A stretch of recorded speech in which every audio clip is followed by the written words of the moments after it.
Welcome to my YouTube channel. Don't forget to subscribe and activate the bell with the comment to motivate us to add more explanations.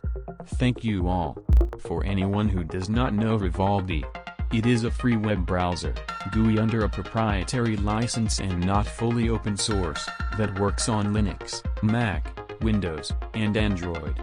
It is built on Chromium and the Blink engine, which Brave, Google Chrome, Microsoft Edge and Opera are also built on.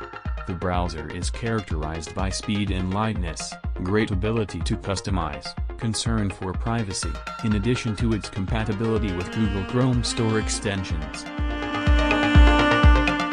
In this video, we explains how to install VIvaldi browser on Fedora 38 via the terminal.